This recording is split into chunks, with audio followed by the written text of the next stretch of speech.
Dans cette vidéo, on va refaire un peu ce qu'on avait fait avec le sac à dos Peak Design. Ça fait un petit 9 mois qu'on a fait cette vidéo où je présentais le sac Peak Design et pourquoi ce sac est excellent. Aujourd'hui, on va faire la même chose avec des vêtements. Oui, je sais, ça paraît bizarre, surtout pour une chaîne de techno. Et ça fait un petit moment que j'ai en fait cette Air One Daily Jacket et la Nano Puff que vous avez jamais vu en vidéo, qui sont des vêtements de chez Patagonia, et aujourd'hui on va en parler. Tout d'abord, parlons de la marque. Alors la marque, c'est Patagonia avec le petit logo avec les montagnes. Il est assez connu le logo, je pense. Et c'est une marque qui est un peu onéreuse en fait. Là par exemple, ça coûte 130 euros. On a ici la Nano Puff qui coûte 250 euros. Là par contre, ça commence à chiffrer pas mal. Sauf que c'est des prix pour des vêtements qui durent en fait toute une vie. C'est pas de la mode jetable comme on peut retrouver avec Shine, il me semble que ça s'appelle. Ici, on est sur des vêtements qui sont extrêmement qualitatifs, qui sont très agréables à porter, que j'adore porter au quotidien. Je pense que c'est ma veste préférée que j'ai. Je suis un gars très veste, j'aime beaucoup les vestes en général. C'est une marque aussi qui mise beaucoup sur la réparabilité des objets, c'est-à-dire que vous achetez un vêtement, pour X ou Y raison, il casse ou vous l'arrachez, machin, enfin une fermeture qui pète ou une manche qui est coupée, quoi que ce soit. Vous pouvez leur envoyer gratuitement, on en reparlera tout à l'heure, c'est génial, parce que du coup on peut réparer les vêtements très facilement. C'est une marque qui est très écologiste, si on peut appeler ça comme ça. Donc oui, c'est des vêtements chers, mais c'est des vêtements qu'on va garder toute une vie, c'est des vêtements qui sont super agréables à porter. Et on rejoint l'approche de Sparkjoy, style imbriqué comme ça, en fait, j'en ai un peu pas grand chose à faire, enfin, il m'apporte pas plus de joie que ça. Contrairement à ce vêtement qui, quand je le porte, en fait, je me sens vraiment bien dedans et c'est juste trop cool. Et c'est un sentiment de Sparkjoy qui est dit dans La magie du rangement en version française. Le réel nom du bouquin, c'est Sparkjoy. Et je vous invite d'ailleurs à regarder ce livre. Il est assez fin, contrairement à d'autres. Et il se lit assez vite et c'est un chouette livre et qui peut vous apprendre beaucoup de choses. Je vous mets le lien dans la description, comme les vêtements, les liens sont dans la description. Plus de 3 trucs que je parlerai dans la vidéo, tout sera dans la description. Vous aurez les petits liens Amazon et directement chez Patagonia. Tout d'abord, la veste que vous voyez partout dans quasiment toutes les vidéos et dans beaucoup de mes miniatures, parce que je la porte absolument tout le temps et c'est juste trop bien. J'ai même hésité à en acheter une deuxième il y a récemment, parce que tellement je la porte souvent, à chaque fois que je fais une machine, en fait, je la lave. C'est aussi simple que ça. C'est la Air One Daily Jacket de chez Patagonia en version S et en version graille, donc avec un tissu graille. Comme son nom l'indique, c'est une veste. Et sauf que c'est une veste un peu plus. C'est une veste qui coûte 130 euros. Actuellement, on peut l'avoir sur certaines versions uniquement, très spécifiques, en fonction des configurations que vous voulez, à 90 euros. Je l'ai vu passer très récemment. C'est une veste, contrairement à d'autres, qui est très légère. Donc quand on la porte, en fait, on la sent quasiment pas sur nous. J'aime pas être encombré et d'être restreint dans mes mouvements. Pour ça d'ailleurs que je porte assez peu de chemises. Je déteste, même si j'aime bien le style de la chemise. Ça me contraint un peu dans mes mouvements et j'aime pas. Du coup, j'en porte tout simplement pas. Et c'est une veste qui est super fine. On peut d'ailleurs vous montrer tout de suite. En fait, le tissu, c'est juste très fin. On a juste, par contre, un revêtement ici en espèce de polaire qui est très doux d'ailleurs. C'est très agréable comme matière qui tient la chaleur incroyablement bien. C'est-à-dire qu'on peut être à 0 degré dehors en portant juste cette veste et je suis pas quelqu'un de frileux de base, donc ça va. Moi, ça me pose pas de soucis. C'est une veste qui tient extrêmement chaud, on a la même texture d'ailleurs dans les manches. Et donc c'est une veste qui en hiver tient extrêmement chaud. J'aime beaucoup la porter dans l'appartement, parce que du coup ça m'évite d'allumer le chauffage pour rien, d'être en t-shirt. Je préfère prendre cette veste là, éteindre le chauffage. Ça me fait gagner beaucoup d'argent au mois, surtout qu'en plus avec le Home Lab, la consommation électrique c'est une dépense qui est assez élevée chez moi. Partant de petites averses et de pluie fine, c'est une veste aussi qui résiste assez bien à la pluie. Alors elle n'est pas imperméable pour autant. Par contre, la pluie ne va pas glisser dessus, mais elle a quand même beaucoup de mal à s'infiltrer. Je ne sais pas à quoi c'est dû. C'est peut-être dû à la texture aussi sur l'extérieur qui est aussi d'ailleurs très douce et qui est très agréable au toucher. Et là on n'a pas cet effet éponge. J'ai déjà testé d'ailleurs sous la pluie malencontreusement. Je me suis pris une petite salve de pluie juste avant, il y a 5 minutes. La veste est quasiment sèche, donc c'est cool. Bon, c'était pas non plus de la très grosse pluie, mais quand même. Donc ça protège un peu de la pluie, c'est pas équivalent à la Nano Puff ou à des vêtements spécialisés pour, mais ça fait quand même le job, c'est cool. C'est une veste aussi qui sèche assez vite, on n'a pas besoin de l'essorer comme un malade pour faire évacuer l'eau. Non, là la veste elle va sécher très vite, ce qui est très pratique quand on a une petite averse comme ça qui tombe. Et aussi un point rigolo, c'est que quand je la lave, vu que je la lave très souvent, en général, tout le temps, le lendemain, je peux la reprendre directement. Et aussi, c'est une veste qui n'a pas beaucoup besoin d'être repassée. Mais depuis que je l'ai en décembre, je ne l'ai pas repassée une seule fois. En tout cas, il me semble pas. Côté poche, on en a 5 en tout. C'est plutôt pas mal et plutôt respectable. Même si en réalité, la plupart des poches sont pas très utilisables. Du fait que la veste est fine. Si on a tendance à mettre des objets un peu lourds, on va réellement le sentir que la veste va choup, tiré vers le bas dû à la gravité tout simplement. Et ces poches, on en a une qui est très évidente, qui est à côté du logo ici. Dans la version S de la taille du vêtement, on peut facilement y glisser un iPhone 11 précisément, alors un iPhone 11. Et dans sa version XS, c'est aussi possible parce que j'ai aussi testé les versions XS et je sais qu'un iPhone 11 passe dans la version XS. Par contre, pour sortir l'iPhone 11 de la poche, ça devient beaucoup plus compliqué. Moi, cette poche, j'utilise beaucoup pour mettre des clés de voiture, comme ça, elles sont accessibles assez facilement, ou tout simplement un porte-carte quand j'en ai besoin. Alors, en général, le porte-carte est toujours dans le sac Peak Design, mais quand j'en ai besoin sur moi. On en a deux autres en bas qui sont un peu dans le même style, avec fermeture éclair très basique, avec des poches qu'on peut juste mettre notre main comme ça si on a froid aux mains. Les poches d'en bas sont assez grandes, on peut y mettre facilement ma main écartée comme ça pour donner une ordre d'idée. Moi ces poches là je les utilise pas souvent, je suis pas un gros utilisateur de poches de vêtements, pour la simple et bonne raison que maintenant j'ai le sac Peak Design.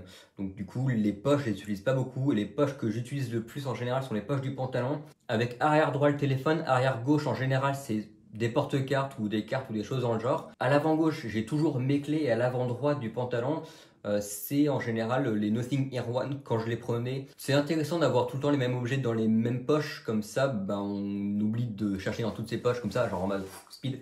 Les gens qui cherchent dans toutes les poches pour trouver un petit centime, ça a le point de m'agacer. Si tu mettais tout le temps tes mêmes objets dans les mêmes poches, tu n'aurais pas besoin de rechercher. Tu aurais juste à fouiller dans la poche, donc s'il y a, c'est que t'as, s'il n'y a pas, c'est que t'as pas. Et pour continuer dans les poches, parce que c'est un point intéressant, on en a aussi à l'intérieur, on peut le voir ici en fait, on le voit très bien, vu qu'il a une texture qui est totalement différente, donc la texture en polaire continue dans la poche, et là pareil on a une poche où je peux mettre toute ma main très facilement. C'est des poches que j'utilise encore moins parce que du coup, les objets qui sont dedans, on a tendance à réellement les ressentir dans la veste. Donc oui, on a des poches qui sont très grandes, c'est cool. Moi, j'en ai pas l'utilité, mais c'est là si vous en avez besoin. Donc ici, on a des fermetures éclair d'ailleurs qui sont assez qualitative, j'ai pas eu de problème, ça zip dézip assez facilement, donc c'est de très bonne facture, à voir dans le temps ce que ça donne. Et on a des petites languettes tac, ici qui sont assez sexy aussi. Et bien sûr vous l'aurez vu, mais ça peut se remonter assez haut et ça peut se remonter quasiment jusqu'au cou en fait. Ça évite que de l'eau ou du vent pénètre dans la veste et va juste aller dans le corps et du coup ça remplit pas trop son rôle de vêtement. Et si on a envie d'être un peu plus décontracté comme je l'aime beaucoup, il y a juste à réduire un peu cette fermeture éclair, la baisser un peu et paf, c'est bon. Là, on est en mode décontracté. C'est une veste que j'utilise aussi pour faire du running quand il fait en dessous de 8 degrés. Donc, quand je vais courir dehors, en général, je la prends en dessous de 8 degrés. Alors, je regrette assez vite de la prendre parce que ça a tendance à tenir extrêmement chaud et ça conserve extrêmement bien la chaleur. Donc, toute la chaleur qu'on va dégager en courant, ça va avoir tendance à la retenir et on va vite avoir une sensation de chaleur extrême dans cette veste. À noter aussi que niveau des odeurs, quand on fait du sport, peu importe lequel, la veste ne sent pas trop mauvais contrairement à d'autres vêtements qu'on pourrait porter. Donc ça c'est un petit point chouette. Il n'y a pas trop d'odeur qui se dégage de cette veste. Et du fait de sa légèreté, pour courir, c'est tout trouvé en fait. Et sur la veste, on a un petit détail qui tue, c'est à l'arrière, ici, pour l'accrocher avec la taille de la veste, avec le petit logo, etc. On a ici une petite accroche qui nous permet simplement d'attacher le vêtement comme ça très facilement et assez rapidement. Au final, c'est une veste qui a très peu de défauts et son seul réel défaut réside dans les manches avec sa taille S. J'ai souvenir que dans la taille XS, les manches étaient très bien adaptées à mon corps.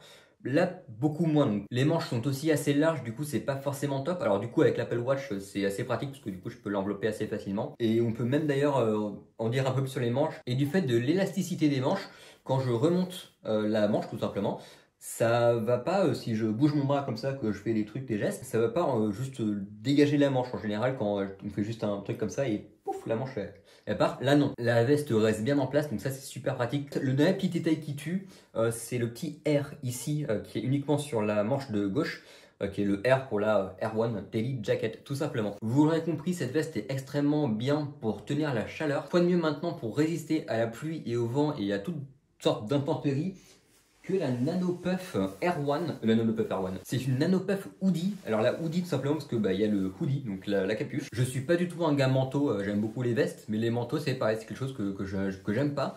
Parce que c'est chiant à transporter, c'est lourd en général, c'est gros. Et donc la Nanopuff est toute trouvée aussi parce qu'elle ressemble à toutes les qualités de la Daily Jacket.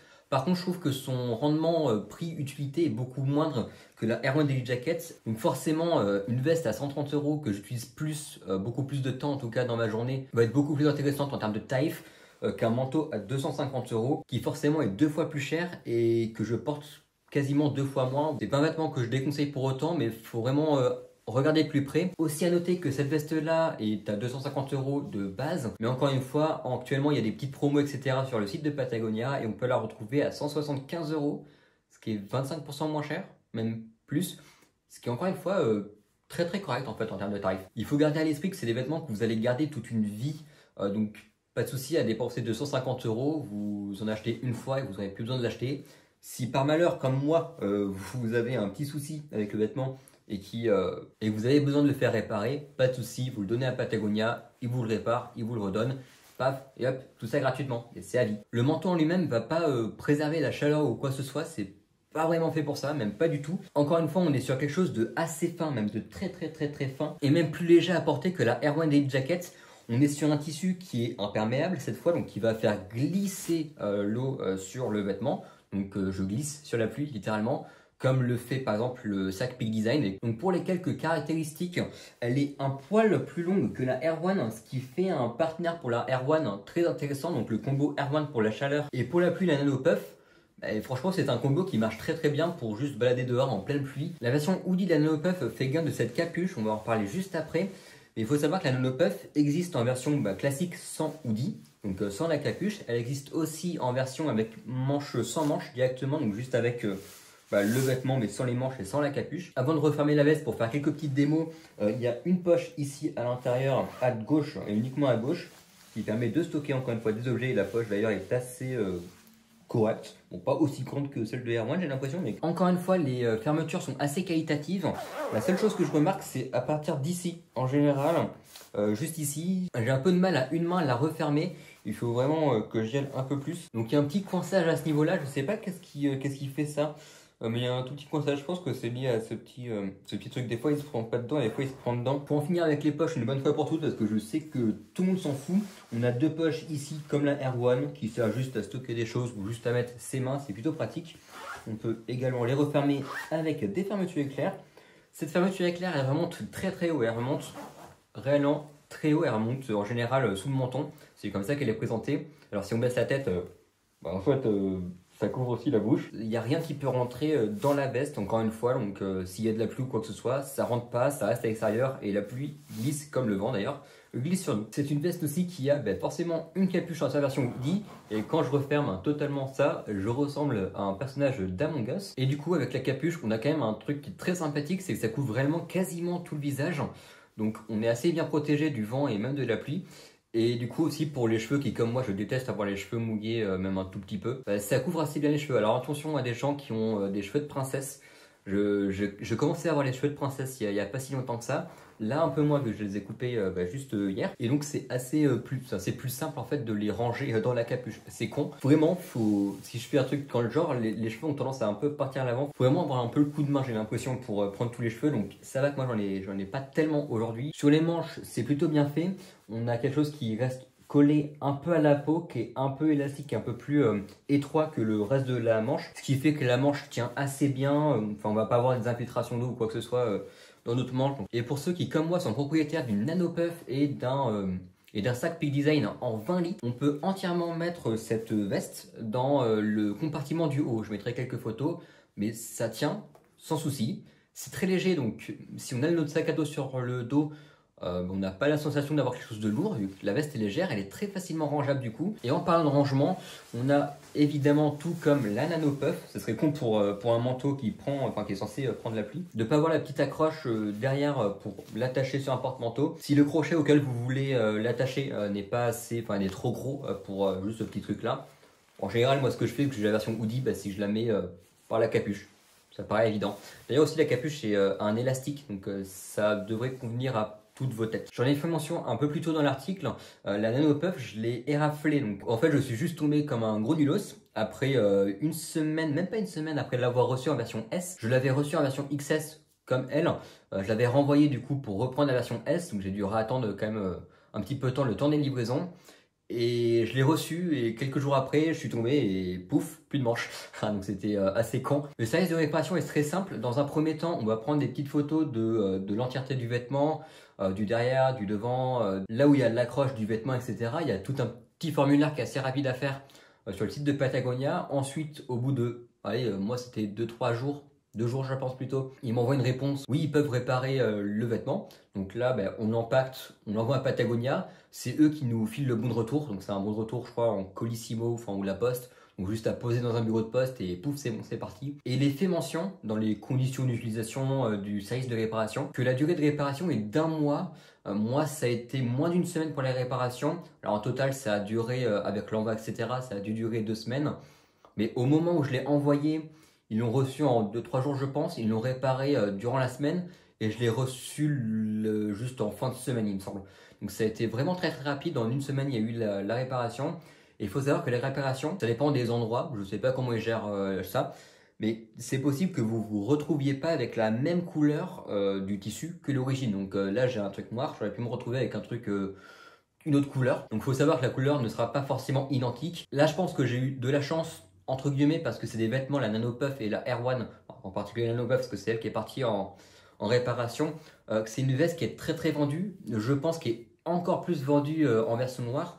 Donc la version noire est une version assez classique qui passe partout, donc je pense que comme moi il y a beaucoup de gens qui la prennent pour ça. Et ça je pense que c'est vraiment en fonction de leur stock qu'ils ont comme tissu chez eux. Et pour conclure sur cet article qui est un peu bizarre, il faut savoir que Patagonia en général on recommande de prendre une taille au-dessus. Alors c'est peut-être vrai pour des gens qui portent en général plus du M. Moi je porte du S en général, j'ai pris du XS. Du coup j'ai repris du S parce que bah, le XS c'était beaucoup trop petit, sachant qu'en plus c'est des vêtements que j'aimerais garder dans la très longue durée. Je me suis dit quand même que c'était plus intéressant de repartir sur une version S, surtout pour le prix qui a été mis dedans. Je trouvais ça dommage de juste racheter quelque chose plus tard. Dans l'idée, si comme moi vous êtes une personne qui est très soucieuse de ses achats et qui fait très attention à ce qu'elle achète, que ce soit pour la longévité de la chose, la réparabilité, ou encore juste pour le spark joy, hein, le kiff d'avoir quelque chose de réellement très sexy à porter sur soi. Alors pas sexy au sens propre du terme, mais sexy dans le sens où j'aime beaucoup la veste. Patagonia, ils font pas que ces deux vêtements-là, il y en a aussi plein d'autres. Là, je pense qu'on est sur les deux les plus populaires de leur catalogue. Je sais que l'article sur Peak Design, sur le sac, avait assez bien plu malgré sa pauvre qualité piètre.